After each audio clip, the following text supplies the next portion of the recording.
Hello, everyone. I am Brandon K. Hedgepeth, and I want to welcome you all here to the Tansson Talks show. I'm excited to speak with you all every week for the show. So, today I'm very happy to have my guest here today, Matty Madden. Thank you so much for being here today. Hello, thank you for having me. Of course, I'm so glad to have you. So, first of all, how are you doing here today? I'm doing well. Working on a lot of stuff for my capstone. I actually have an interview with a rower scheduled right after this, who apparently has amassed quite a few NIL deals. I'm going to talk to her about how she did it. But yeah, it's been fascinating. I've honestly loved this project a lot. Just hearing everyone's stories, kind of.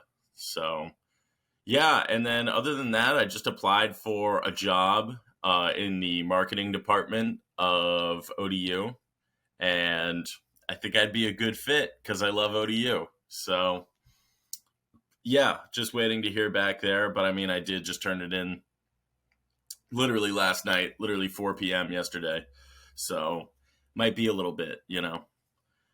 Uh, but yeah, that's all I've got going on right now is just work and more work, pretty much.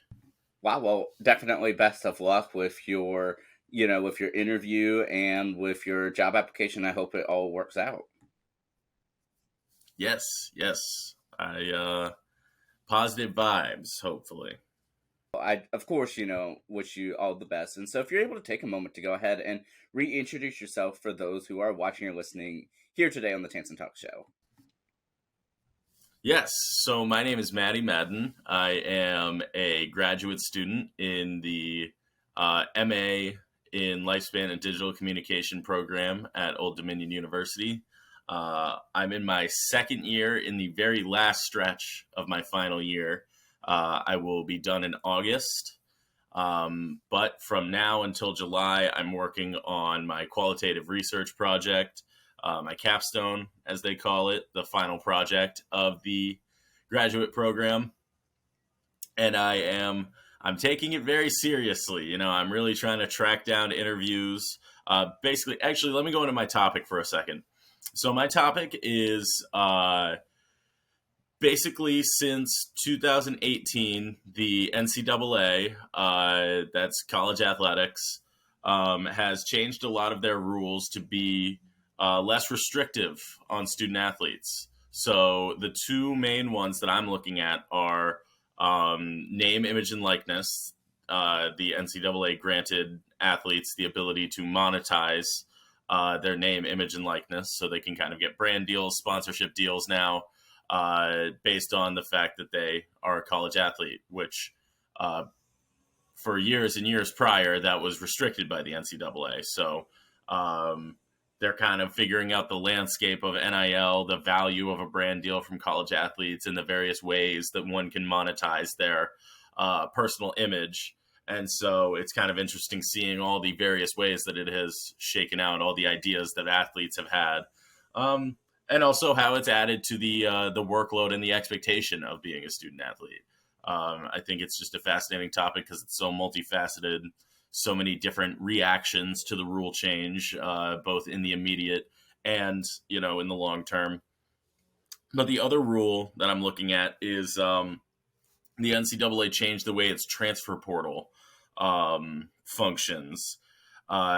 Basically, prior to a rule change in 2018, you had to sit out a year if you were transferring schools, transferring college teams as an undergraduate.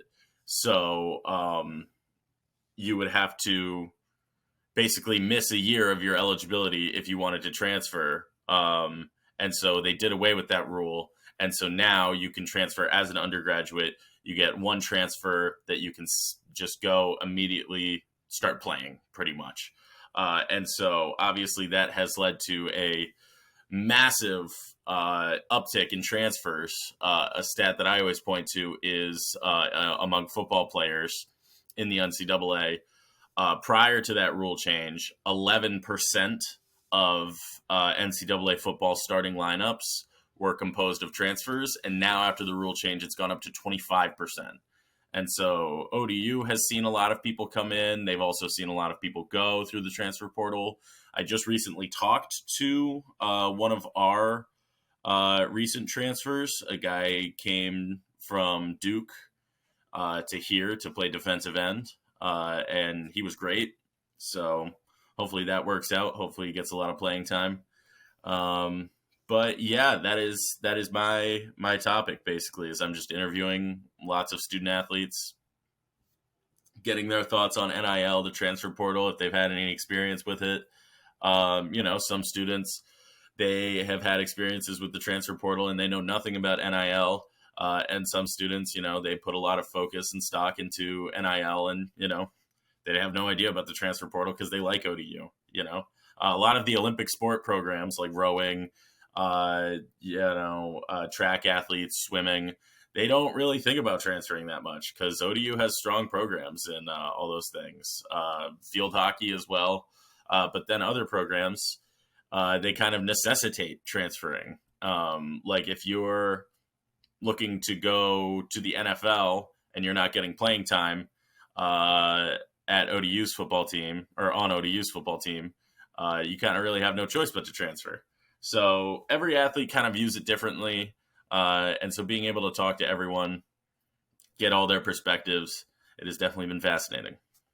Well, that is just so interesting to to hear with your with your research and everything. And like I definitely want to definitely touch on this and ask you some questions about it. But I'm actually going to take a step back and say, so what really, I guess, brought you into wanting to do this research? Yeah, so I wanted to do a capstone project. I knew I wanted to do it on sports, and I knew that the most useful topic that I could do it on within sports would be NIL, being on a college campus, and that being the hot topic just in sports, period. Um, I knew that that was kind of the most my path to getting published in an academic journal would be through doing something on NIL, and it's also the most clear topic in front of me. So why don't I just kind of go in that area and just sort of expand on that? And so I talked with my advisor a lot, Brendan O'Halloran. You know him. And so we bounced topics back and forth quite a bit. And he basically said, if you did some combination of looking at NIL, transfer portal, and mental health, that would probably be, a good path to getting published and certainly passing your project for sure, getting approved on your project defense. And so I was like, yeah, from there it was my responsibility to come up with a method. And I immediately was just like, well, I would like to do interviews because surveys are kind of boring and that would be hard to get respondents. But surveys are useful, let me not knock surveys. But I knew I wanted to go with a qualitative method because I like people. I like observing people. I like talking to people. And I like getting to hear feedback directly from them. And I like getting to hear their opinions straight from them and how they express themselves. And so I wanted to definitely get qualitative data. I felt like, especially the topic of mental health, I feel like getting the actual expression of the feelings and the rationale of, people's thoughts, their opinions on this matter, I feel like it was important to go with a qualitative method. So, yeah, that's basically how I arrived. It wasn't it wasn't like one day it just came to me. It was very much like a path that I had to follow to kind of squeeze the topic out of myself, pretty much. But yeah, now that I'm doing it, definitely all has come together and all definitely makes sense in my head. I have the paper kind of written in my head already. I just need to execute. Well, that makes perfect sense. And I definitely have, I guess, two questions for you immediately that from what you just said. So the first one is that that you mentioned that you were kind of figuring out the best way to get into an academic journal. So is that something that, like, I guess you're really pushing towards to really be have your work included within a academic journal or study? Yeah, I think just that is another thing that kind of became more important to me over time. I didn't, you know, just to be blunt, I didn't really care about that when I started on the topic. It wasn't really important to me. But then I started reading some of the academic research on the topic for my literature review. And that kind of made me realize, like, wow, there's nothing about this. Like, there's really nothing, no hate, there's nothing useful about this currently. Everything is probably being written. And so I was like, I should be one of those people writing stuff because, like, I can do better than this. um, and so, yeah, that kind of became more important to me. I want to get it published just because I have seen the state of the topic, the state of the research, and I think this would be useful. I don't think there's enough student voices. I don't think people have even really thought about it from a student perspective in the academic research very much at all. Usually, a lot of the academic research is from perspective of administrators, coaches, and that makes sense because that's their stakeholder. That's who they're writing it for. Generally, like that's who they're getting grants from. So, of course, most of it is directed towards them. But I think it is important to have a piece of research out there that people can cite that has to do with the student perspective. And I feel like that's important. And I also feel like um, there are a lot of like concerns that are being expressed here in these interviews from students that I don't think have been taken into consideration. Like there's no path for international students to partake in NIL at all. They can't get NIL deals at all because of like the way the work visa is structured with them. And so that has been a massive source of frustration, specifically for the soccer teams, because they rely a lot on international student athletes, and soccer is huge in Hampton Roads. So if these international students could take that opportunity and run a camp, run, one-on-one lessons and say, I'm an international soccer player playing for ODU, but they can't do that right now because of the work visas. And so finding a way around that, I think another huge sore point expressed by students has been the lack of guidance for NIL. There is a compliance officer on campus, but as far as like actually finding these deals and building these professional relationships with people, and also key thing, not getting scammed. The idea that there should be someone on campus sort of helping facilitate that, sort of acting as a liaison between these brands, these companies, or just these students having ideas of how they want to monetize themselves. I feel like there's a lot of space for that on campus.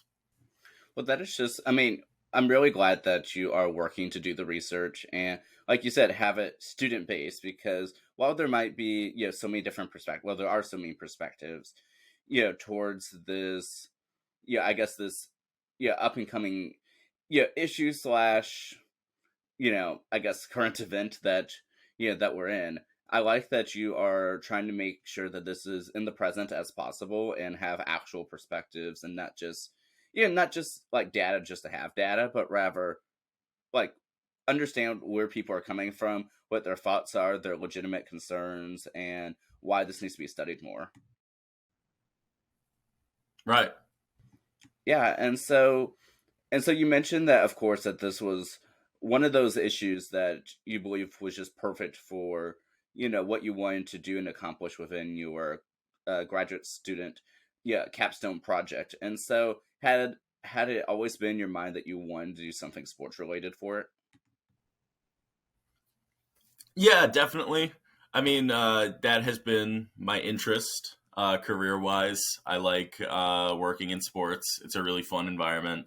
It's fun to write about.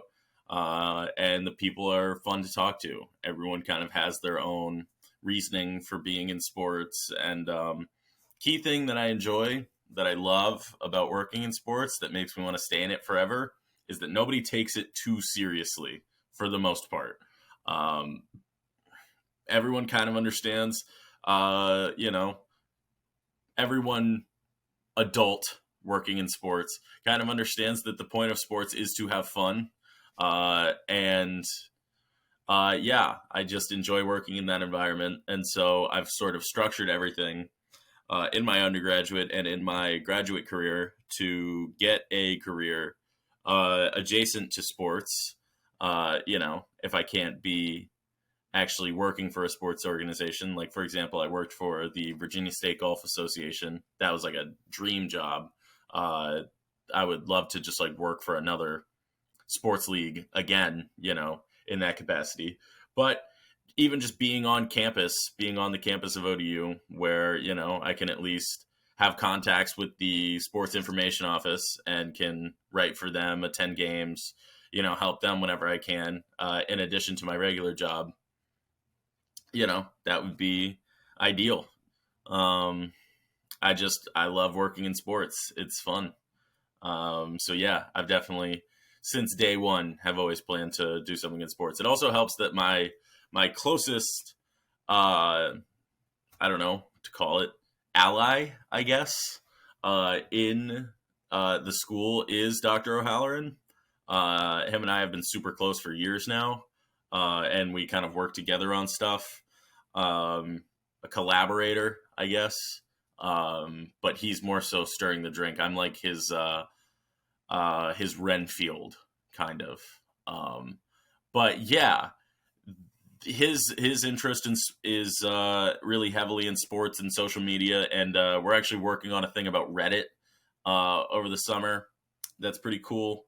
But yeah, I think just having that direction, having that goal in mind, just the vague goal of wanting to work in or around sports, just kind of drove me towards it. And also having the continued direction of Brendan always there, always someone to talk sports and sort of talk about this topic. Yeah, that has all sort of informed the decision to want to have a sports related final project. Well, that makes perfect sense. And yeah, I mean, he definitely, based off the way that you describe, is very much a collaborator and mentor in a way. Hmm. Right. Yeah, absolutely. Yeah. And so definitely, it's so interesting to hear sort of your progression, through this. And so overall we know that, the capstone cap we obviously know that, of course, doing a capstone, of course, helps cement in where you are in your master's degree. Like I said, you are one summer away from officially being a graduate. So how does that feel for you? You're in the final stretch. It feels awesome. It really does feel awesome. I mean, I'm not someone who wants to be.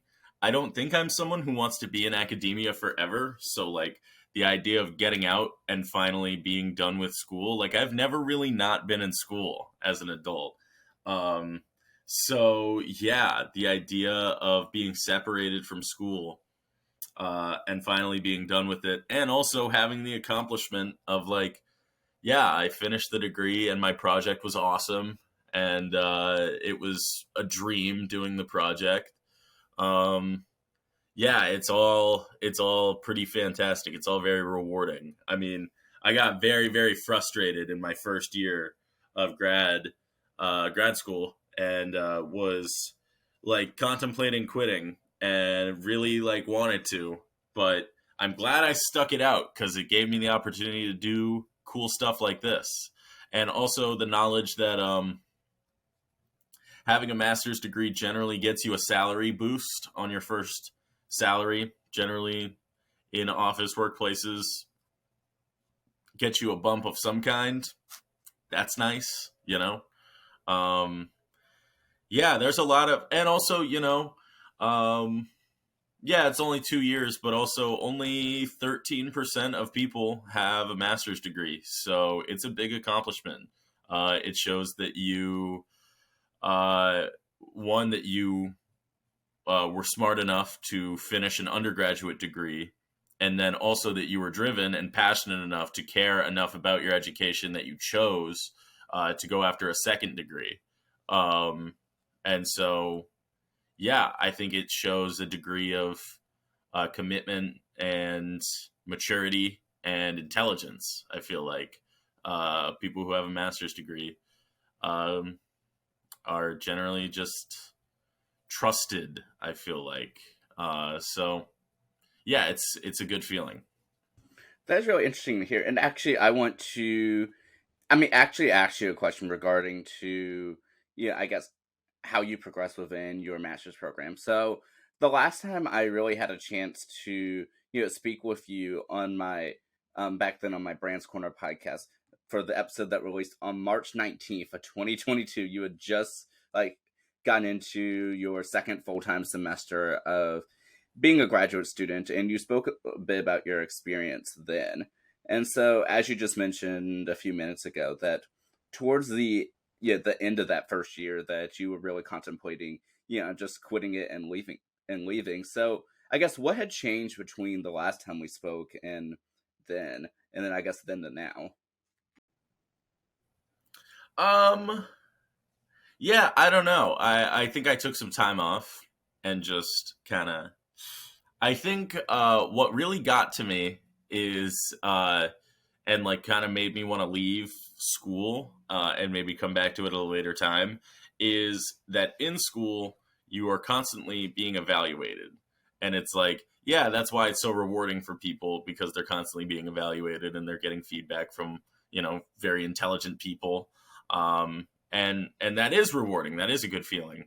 However, you're also constantly being evaluated, and so you're always being looked at by someone. You always feel kind of judged, and you always feel like your intelligence is being judged.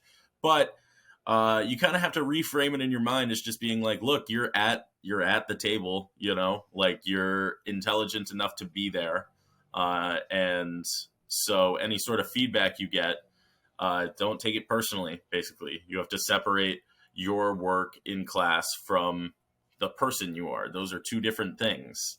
Obviously, you're working on and developing both at the same time.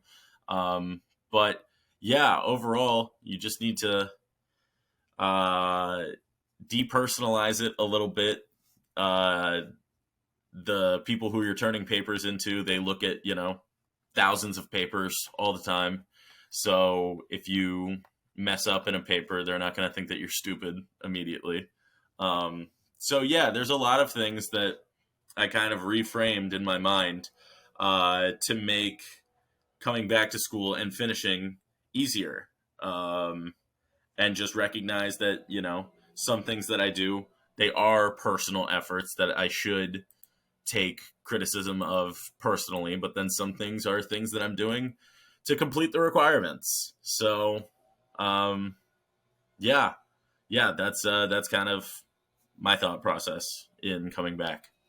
But overall, in retrospect now, are you glad that you decided to come back and stick with it? Oh yeah, totally. I mean, not only because now I get to finish and actually have the degree, but the process of actually finishing it has been very, very fun. And the capstone project is basically just me. I mean, Brendan's there and he's a collaborator, but I get to work at my own pace, but within a framework that has been set by a pretty rigid and smart methodology that I have laid out. I'm pretty proud of the way that I've developed this project, because I mean, I basically, all I have to do is interview 12 to 16 athletes, and all I have to do that is track down those athletes and interview them, which sounds simple, but it's incredibly hard. And yeah, so it's just kind of been fun. I feel like a journalist. I don't feel like a guy doing a project. I feel like a writer, working on a feature, and that's pretty cool. I mean, it's fun. and the school's paying me to do that. And so, yeah, I really enjoy doing qualitative research. Honestly, it's cool. I hope to get out to some games, get to some baseball games, and actually interview some people, maybe face to face, because I know some of these baseball players do have some NILs. I know Blake Morgan has some, and we had a pitcher who was a true freshman last year who like carried the team almost to the World Series, and it was crazy. But he has a few NILs as well. But yeah, being a pitcher being in anything on a college team as a true freshman is crazy. So good for that guy. Anyways, yes, I am very glad that I returned. I'm very glad to be a part of Old Dominion. I applied for a job here. I want to stay here. I like it here. And yeah, I want to keep going to baseball games. I want to keep going to football games. I like the campus. I like the beach. I don't want to leave. You said in our last discussion too that that if you could, you would stay here forever at Old Dominion University, and it sounds like that's your overall your plan, I guess. Amazing how things don't change, huh? It really is. Yeah, is so interesting to. To hear though, but I guess going through the process of collecting this qualitative data and interviewing people, and diving straight into the books. How has this process like been for you personally? Like going through this, especially as someone who you originally had no intentions of going into the master's program. Yeah, it's been fun. I think because I didn't understand how similar just doing qualitative research, like we use all these fancy words. Like you even did it just now, collecting qualitative data. Feelings, you know, collecting feelings from people in their interviews. You know what I mean? Like I was talking to my mom and I was just like, yeah, I don't know. I have some concerns about, my methodology.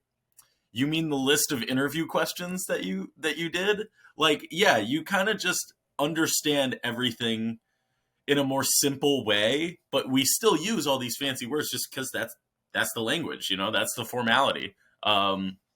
It's like, yeah, qualitative data, and that would just be transcripts of my interviews, and the data there that I'm trying to extract is just what is this person feeling, so yeah, the process has been fascinating. I think the process has revealed to me how much I enjoy fundamentally defining myself as a researcher. You know what I mean? And thinking of myself that way, thinking of that as being a component of what I can do and what I'm expected to do. Because at its core, this research is just talking to people. And it's like, yeah, if that's research, I can do that. But yeah, that has kind of been the main interesting. It hasn't been very stressful, honestly. There have been points where it's been stressful. There was a point where I thought that my computer deleted all of my transcript or all of my recordings from Zoom. I thought, but it was not true. That was probably the most stressful part. It has been kind of stressful. This is crazy. I don't know what this is. I have gotten a list of maybe 20, 25 athletes. I've emailed all of them, and I got initially, I think, 18 responses, which is really good. However, or around 18 responses. However, the people who actually went through and scheduled and conducted the interview, it's been like only women. Only women want to play ball with this. I don't know why. But I talked to Eric about it. Eric is a sports information director here, who I've worked with for years. And he was just like, fundamentally, and I can hear it in his voice, women are just more willing to do things for media relations. Like they're more willing to answer emails. They're more willing to, do interviews and answer questions. And I was just like, Yeah, I guess in this space where it's male athletes and female athletes, I guess that kind of makes sense. But it did surprise me, you know. Um, but that is still a problem that I'm having is my gender imbalance in the athletes that I'm interviewing. Not that I have not enjoyed the interviews that I've conducted, but I need to eventually get a good balance of not just gender, but sport. I need a very diverse background of athletes who have played different sports so I can get all the perspectives of, not just how they feel within their sport about how NIL and the transfer portal is being used, but how they feel about, like, I don't know, football players and basketball players, like, raking in the dough with NIL and stuff. Like, does that cause friction between not just the athletes on the team, but the athletes from within different sports? I don't know. It's been interesting. Well, I mean, but that just sounds so interesting, and it really sounds like Hmm. that you've been enjoying the process, seeing its fun frustrations, as I like to call them, and Yes. Yeah. I mean, the frustrations are just from the fact that I'm doing it. And, it's just reality. You run into these things, you run into, didn't necessarily expect, but you have to deal with them. And I can't change the fact that male student athletes don't want to answer my emails. So what do? I have to rethink it. I have to go to them in person. Because you know what? It doesn't mean that they're unwilling to talk, It just means they maybe weren't looking at their emails, or maybe they're not someone who checks their email all that much. Because the male athletes who I have talked to have been great. They are clearly, like, familiar with the space of, like, media and media relations and doing interviews and stuff, and kind of like understand that as college athletes, something that's sort of expected of them is being able to interact with media. And I guess they, you know, I am kind of processed in people's brain as media, so makes sense. Um, yeah, but yeah, fun frustrations for sure. Great way of putting it. Because I would say that's another fun frustration that I was talking about was doing the literature review and realizing that there's just not a whole lot out there about this. Just because it's so new. Uh, Soon, like, the stuff out there about it will hopefully be my stuff, and Brendan's. Uh, so yeah, the reason there's no stuff out there about it is because somebody's got to write it. Um, so yeah, lot of fun frustrations for sure. well, overall, the thing about doing all of this is that you have the fun frustrations, but then sometimes you just have the pure fun and enjoyment moments, and so like being a part of the Yeah, whole process just sort of it brings it all in and changes sort of your perspective a little bit about it. absolutely. Yeah, I would say one of those pure fun moments that I had was I got to keep it kind of I got to depersonalize. I have to anonymize these people a little bit just because this is personal stuff. I spoke to an athlete who transferred from Penn State, who was kind of there for the aftershocks of the Joe Paterno, Jerry Sandusky scandal, which was basically like an abuse scandal. There was a football coach named Jerry Sandusky who was like, or no, the coach was Joe Paterno, and there was a guy at the campus, Jerry Sandusky, who was like abusing players. And basically, Penn State, Joe Paterno, lots of people covered it up for years, and then it came out, and it was a big disaster. And she started talking about that and, like, being on campus for the aftermath of that at Penn State, and kind of talked about how so many people um, got exposed in that scandal as being complicit to that abuse, that it sort of permeated through the entire culture of Penn State athletics, not just the football team. Just everybody kind of felt this, what is it? Just this mistrust or distrust in the administration. And so she said it was part of their decision. said it informed her decision to leave Penn State and come play for us. So that was one of those moments where I was just like, wow, like that is so insane that like I don't know that you're even talking to me about that. Like I couldn't believe it. Just in sports, you meet such like a varied background of people, and like there's people who are here who have played their sport in so many other places, so many different environments, and there's so many experiences to hear. Like, I wish I could interview literally every single athlete here and every single person here, and just get their story as to how they got here, because everyone's story is different. Everyone's reason is different. Yeah. Yeah, I wholeheartedly like agree with that. And I mean, even for me, like with my with my podcast and everything, like I would love to speak with like every person I've ever met and like hear so much Right. about them, but unfortunately there's only but so many weeks in the year, and unfortunately not everyone Right. has time for that. And not everyone necessarily is interested per se in being on camera. That's quite all right too. But nevertheless, I mean, I'm glad that you are, I mean, just really taking it all in. And so like after you finish this master's capstone, would you ever be willing to like go back out and do like more similar research and other sports topics? Yeah, absolutely. Yeah, I would love to do research on like injury psychology. I would also love to do, this is kind of lifespan adjacent.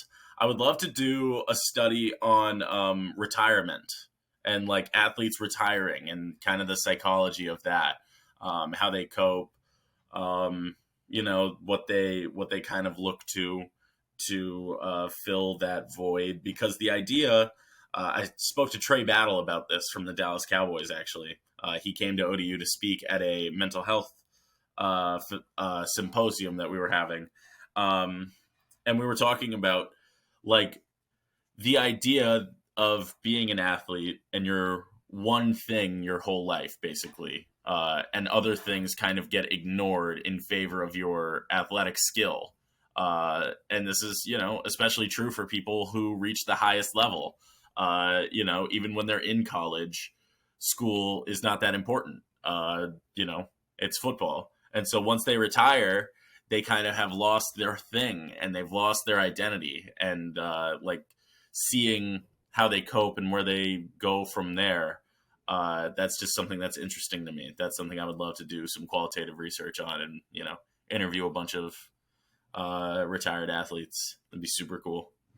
While I'm not necessarily a sport person by any means necessary, I would be so interested in hearing like how that research comes about, because I mean if you end up Hmm. doing that, because it just sounds so interesting. And I mean, Hmm. because I mean, for someone who trained as an athlete, has gone through all the training, like that's sort of like their identity. So being shifting away from that, it's like, oh well, what do I do now? Who am I? Who am I? Yeah, right. Exactly. Yeah, and speaking of athletes, though, I know at least from one of the last times that we spoke that you are somewhat of an athlete in your own right. Right. Yes. Yes. I do play ice hockey. I have not played in a little bit. I have been very into my project, my studies, if you will. But yes, yeah, I do. I recently put my e-portfolio together. I have a picture of me in my hockey gear on there. Um, but yeah, totally. That's going to be one of the first things that I kind of pick back up once I finish this grad program, is like, let's get back into playing hockey, because that's something I don't know, I devote a lot of spare time to. If I'm not skating, then I like usually have an outdoor setup where I'm like shooting pucks, just working on accuracy. So once I don't have grad school, I will hope to fill a lot of the void with that. Um, I just need a place to shoot pucks. There's not a lot of space in the city. I need a backyard of some kind. Um, But yeah, that'll be and biking. I like biking a lot too. Um, that's kind of a new thing I've been into in the past couple of years. Is I have a bike and I just sort of bike around city. I bike the Elizabeth River Trail a lot, um, and that is fun. That's a good way to keep in shape. Um, but yeah. I don't really define myself as an athlete, but I do enjoy playing sports for sure. Well, nevertheless, though, I mean, there's just so much stuff that you do. I mean, you are, a soon to be, graduated, master's student. You of course have already completed your undergraduate, degree a couple years ago. Like I said, you play ice hockey. You are, you are a Survivor super fan. You do a lot of stuff. That's right. Yes, I have the Survivor 41 buff on my wall back here. I hope to be on the show one day. If I can't be on that show, I'd like to be on the Amazing Race. I think I could kill it, honestly. If not, I know that if I wouldn't win, I probably would not win either of those shows. I would be very entertaining. However, I think I would be a fan favorite, or I would, fail disastrously in some way, but I would be remembered. Okay, we have got to get you on these shows. I mean, yeah, if That's any of the right. producers, are watching or listening, CBS definitely tune in to Matty Madden. That's right. Nevertheless, I am just, so glad that I had as a chance to, to have you here to speak with you once again. I really enjoyed our conversation last time, where we definitely spoke a lot about, our, your time in the master's program, which now I'm a part of as well. And, Yes. you know, and everything that you were doing with that, your time with, PRSSA back then, and all of the other stuff that you do, and now today hearing about your, everything that you're doing with your sports research, you're finishing up your, academic journey thus far, and I can't wait to see like what it is that you do next. Yes. I appreciate that. Thank you for having me. Yeah, of course. I'm so glad to have you. Yeah, and thank you so much for being such a big supporter of the show. I mean, I've really enjoyed like, every once in a while when you'll say like, "Hey, like I caught an episode or two." I mean, it's so great to have you as a supporter. Absolutely. Yes. Yeah, and so as we begin to close out this episode, I did want to ask if anyone wants to go ahead and check out, what you're doing right now or follow you online or whatever the case may be. Is there anywhere that people can check you out? If not, that's quite all right as well. Yes. Add me on LinkedIn, Matty Madden on LinkedIn. And also my e-portfolio is EMADD004 .wix.com. So if you want to check out some of my work, read a little bit about me, read about my work history. I've done a lot about it. I've done a lot of stuff. So if you go to the resume page on that, you'll get to see the list. I also have, a bunch of my work, some stuff that I've designed, some articles that I've written on there as well. So if you'd like to get a little snapshot of what I do, what I'm capable of, that would be the place. But yeah, I did Yes. actually check out your e-portfolio, right before we spoke, and it looks really great. You did a great job. Thank you. Thank you. I appreciate that. Of course. You're the Of man. course, yeah. Well, I definitely have to support, the amazing Matty Madden. But to close out our discussion, are you able to leave us with a final thought, whether it be an inspirational thought, a life lesson, whatever the case may be? The floor is all yours. Take it away, Matty. Yes, my final thought is that if you are asked to do qualitative research, don't be put off by how unfun it sounds, because it is very fun. So yeah, I think you can kind of carry that over to a lot of things, but I think especially in the case of qualitative research, if you think it's boring, it's not. Uh, and researching communications is really, really fun. It's really worthwhile. I think doing research in this field is something I want to continue doing, even in my professional career. That's why I want to stay close to Old Dominion so I can continue, contributing, writing, adding to the general knowledge pool of what we study. Yeah, I think more people should study communication. Yeah, that's it. Well, like I said, Matty, I very much appreciate you being on, and definitely, I know you already did your college commencement, but nevertheless, best of luck in finishing out your master's degree. You've definitely earned it, and I can't wait to see what you do next. Thank you, sir. Yeah, well, until next time, everyone, have a wonderful day, everyone, and let's make things happen. I'll see y'all later. Take care.